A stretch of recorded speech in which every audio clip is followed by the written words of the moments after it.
Hello friends, good evening everybody. Welcome back to my YouTube channel Kumar Academy में आप सभी का स्वागत है।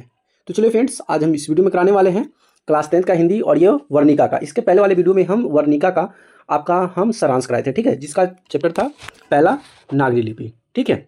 तो चलिए यहाँ से हम बात करने वाले हैं उसी चैप्टर का, उसी टॉपिक का है, ठीक है। और ये क्लास 10th का है, बिहार बोर्ड का है, ठीक है। आप देख सकते हैं ये क्लास 10th बिहार बोर्ड का होगा, जो कि क्वेश्चन जितने भी होंगे मोस्ट इंपोर्टेंट होंगे। सॉरी, यहाँ पे नागरी लिपि नहीं लेकर आप यहाँ पे आप लिख दीजिएगा दही वाली मंगमा। क्या हो जाएगा? दही वाली मंगमा हो जाएगा, ठीक है। क्या हो जाएगा? दही वाली मंगमा, ठीक है। यहाँ से जो क्वेश्चन होंगे वही क्वेश्चन हम यहाँ से दही वाली मंगमा कराएंगे, ठीक है। तो यहाँ से वीडियो को लास्ट तक जरूर देखिएगा। वीडियो को एक बार लाइक जरूर कर दीजिएगा, अपने दोस्तों फ्रेंड्स के साथ शेयर जरूर कर दीजिएगा, और चैनल को सब्सक्राइब नहीं किया तो प्लीज़ चैनल को सब्सक्राइब जरूर कर लीजिएगा। तो चलिए यहाँ से वीडियो को स्टार्ट करते हैं और यहाँ से जितने भी इंपॉर्टेंट क्वेश्चन होंगे क्वेश्चन को सॉल्व करते हैं। सबसे पहले क्वेश्चन आ गया आपके सामने कि दही वाली मंगमा के लेखक कौन है। जब हमारे कल वाले वीडियो अगर देखे होइएगा, जो सारांश कराए थे, वन शॉट कराए थे, उसमें सिर्फ इसी टॉपिक के बारे में चर्चा किए थे, और उसी टॉपिक से देखिएगा इसमें क्वेश्चन जो होगा कैसे आपका आता है, ठीक। तो दही वाली मंगमा जो लेखक है, लेखक का नाम क्या है? श्रीनिवास। क्या है ये? श्रीनिवास हो जाएगा, यानी कि सीधा राइट आंसर हो जाएगा। चलिए नेक्स्ट क्वेश्चन ये रहा कि मंगमा क्या बेचती थी। मंगमा दूध बेचती थी, दही बेचती थी, मक्खन बेचती थी या घी बेचती थी? तो मंगमा जो है दही बेचती थी। क्या बेचती थी? दही, यानी कि बी इधर राइट आंसर हो जाएगा।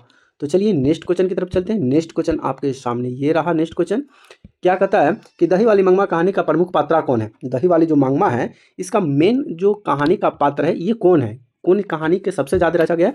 ये मंगमा हो जाएगी। मेन पात्रा जो है मंगमा, यानी कि मंगमा पर ही पूरी कहानी टिका हुआ है। क्या है? मंगमा पर ही पूरी कहानी को टिकाया गया है, ठीक है, यानी कि बी द राइट आंसर हो जाएगा। चलिए नेक्स्ट क्वेश्चन आपके सामने ये आ गया कि दही वाली मंगमा किस शहर में दही बेचा करती थी। क्या वो बेंगलुरु में, सूरत में, हैदराबाद, मद्रास में? बताइए इसका कमेंट में आंसर क्या हो जाएगा।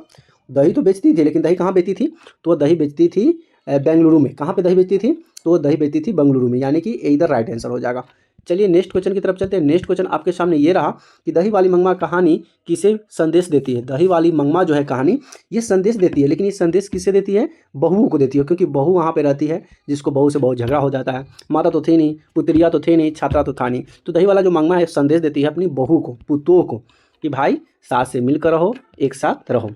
अगली क्वेश्चन आ गया कि बी आर नारायण ने किस कहानी का अनुवाद किया है। बी आर नारायण जो है ये किस कहानी का अनुवाद किए हैं? तो कहानी जो होगा वो डहते विश्वास हो जाएगा, क्योंकि हम जो टॉपिक पढ़ रहे हैं वो डहते विश्वास नहीं, ये दही वाली मंगमा पर पढ़ रहे हैं, इसलिए इसका आंसर क्या हो जाएगा? दही वाली मंगमा, ठीक।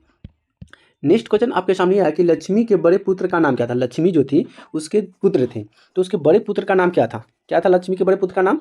तो बड़े पुत्र का नाम था अच्युत। क्या था? अच्युत था। इसको याद रखिएगा। देखिए वीडियो को ना अगर सही से अगर 2 बार देख लेते हैं तो आपका हमेशा के लिए याद हो जाएगा, ठीक है। तो वीडियो को पूरा वीडियो को लास्ट तक जरूर देखिए, और चैनल को सब्सक्राइब भी जरूर कर दीजिएगा, ठीक है। चलिए नेक्स्ट क्वेश्चन की तरफ चलते हैं। नेक्स्ट क्वेश्चन आपके सामने आया कि दही वाली मंगमा कहानी किस लेखक द्वारा रचित है। मतलब दही वाली जो मंगमा कहानी है, फिर आ गया किस लेखक द्वारा लिखा गया है। तो ये लेखक जो हो जाएगा श्रीनिवास। देखिए कहानी का ये क्वेश्चन पूछने का तरीका अलग है, आंसर तो सबका सेम ही आ गया, लेकिन क्वेश्चन पूछने का तरीका सबसे पहले पूछा था कि कहानी के लेखक कौन है और ये किसके द्वारा रचित है। सेम ही है, बस लैंग्वेज थोड़ा चेंज कर दिया है। अगला क्वेश्चन आपके सामने ये आ गया, मंगमा की बहू का क्या नाम है। मंगमा जो है, मंगमा की बहू थी, जो बहू से झगड़ा हो जाता है, तो उस बहू का नाम बताइए। तो बहू का नाम था नजम्मा। क्या था? नजम्मा बहू का नाम था। तो याद रखिएगा कि मंगमा की बहू का नाम था नजम्मा। अगला क्वेश्चन आपके सामने ये आ गया कि मंगमा के परिवार के कुल कितने सदस्य थे। मंगमा के परिवार के कुल कितने सदस्य थे? तो कुल 4 सदस्य थे। कितने सदस्य थे? 4 सदस्य थे। मंगमा थी, मंगमा का पुतो था, मंगमा का पोता था, और मंगमा का बेटा था जो कि बाहर रहता था। तो सब मिलाकर कितने हो गए? 4 हो गए। अगला क्वेश्चन आपके सामने है कि घर में मंगमा को किससे नहीं बनती थी। वाह, बड़ा बिजोर क्वेश्चन है, अद्भुत क्वेश्चन है, सभी को पता है यार। किससे नहीं पढ़े आज के समय में? आज के समय में किससे नहीं पढ़ेगा? तो अपनी सासों से नहीं पढ़ता है, अपनी पुतोहों से नहीं पढ़ता है। तो मंगमा को अपने ही घर में किससे नहीं पढ़ती थी? तो उसको बहू से नहीं पढ़ती थी, बहू से झगड़ा हो जाता था। तो आंसर हो जाएगा बहू। लेकिन वो अपने पोतों से बहुत प्यार करती थी। दादी जो है हमेशा पोतों से प्यार करती ही रहती, लेकिन उसके बीच में क्या होता है कि उसकी माँ एकदम झगड़ा करने लगती है, ठीक, सही बात ना। अगला, दही वाली मंगमा कहानी का हिंदू अनुवाद किसने किया था। तो ये नारायण ने किया था। याद रखिएगा, बी आर नारायण। दही वाली मंगमा कहानी के लेखक है श्रीनिवास। ये है लेखक है। क्या है? लेखक है। तो यह अपनी भाषा में लेखक लिखे, लेकिन इन्हीं भाषा को हिंदी में अनुवाद किया था ये बी आर नारायण ने किया था, हिंदी में अनुवाद। याद रखिएगा। चलिए नेक्स्ट क्वेश्चन आपके सामने आ गया कि रंगम्पा कौन था। जब कल हम वन शॉट कराए थे तो उसमें आपको हम समझाए थे रंगम्पा कौन था। एक जुआरी किस्म का आदमी था, ठीक है, बवाली था, खाली जुआ खेलता था, मिजाज के था, और पैसा वैसा छीनने वाला व्यक्ति कह सकते हैं, जुआरी बोल सकते हैं, मक्खोर बोल सकते हैं, इस तरह का वो व्यक्ति था। तो वो कैसा था? मंगमा का पुत्र था? तो भाई बिल्कुल नहीं। मजम्मा का भाई था? बिल्कुल नहीं। मंगब्बा का पुत्र था? बिल्कुल नहीं। यानी कि देखा जाए तो इनमें से कोई भी नहीं था। ये अगर जुआरी रहता खास किस्म का तो बोल सकते हैं, लेकिन इसमें से जो ऑप्शन दिया इसमें से कोई था ही नहीं। चलिए नेक्स्ट क्वेश्चन आपके सामने ये आ गया कि मंगम्मा एवं नजम्मा के बीच झगड़ा मिटाकर अच्छा संबंध स्थापित करने का माध्यम कौन था? आह, बहुत अच्छा क्वेश्चन। आप कहानी पढ़िएगा ना तो और मजा आएगा। इसका आंसर जो होगा ये कह रहा है कि नजम्मा और मंगमा के बीच जो झगड़ा है इसको मिटाने के लिए एक बीच का व्यक्ति होना चाहिए। वो बीच का व्यक्ति कौन था? मंगमा का बेटा, मंगमा का पोता ब्रह्मपत। तो सबसे अच्छा हो जाएगा आंसर मंगमा का पोता। उसका पोता ही था जो बीच झगड़ा को शांत कर सकता है, बीच झगड़ा को निपटा भी सकता है। क्योंकि मंगमा जो है पोता से बहुत प्यार करती है, नजम्मा का बेटा है, और नजम्मा अपने बेटे को ढाल बनाकर भेजती है कि तू दादी के पास जा, दादी के पास रहना। तो दादी भी उसके साथ रहती है और दादी उसे बहुत सारा प्यार करती है, पैसे देती है, बहुत सी चीज़ खरीद के देती है। इसलिए दोनों के झगड़ा खत्म करने का माध्यम उसका पोता था।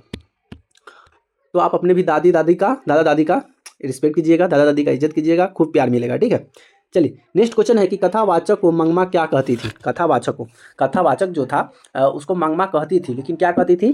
माजी कहती थी। क्या कहती थी? माजी। जब वो दही बेचे जाती थी ना तो वहाँ पे वो कथावाचक थे, कहानी लिखने वाले, उसी के यहाँ वो जाती थी रोज दही बेचने।